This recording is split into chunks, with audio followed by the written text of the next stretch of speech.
Hi friends मुझे जयप्रकाश मोल कम्बुच मो channel Odia take entertainer को तेज आज मुझे प्रेम कुमार और श्रीमान सूरदास मध्य होता बॉक्स ऑफिस कलेक्शन कंपेयर करी तेज आप देखी थे बाबूसान अनुभव महाती प्रीमियर शो रे केते लोकों संगम होता तेज से प्रेम कुमार चलचित्र बजेट थिला 2,37,00,000 टंका और प्रेम कुमार प्रथम दिन में 80 लाख टंकार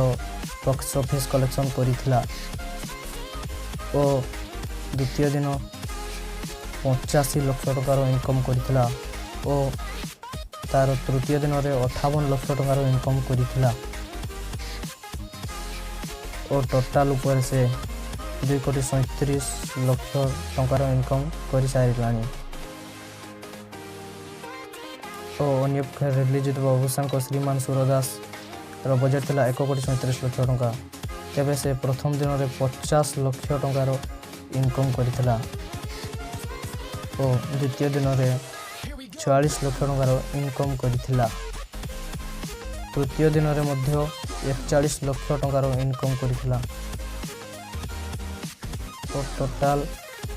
कलेक्शन करथिला 1,37,00,000 टंका।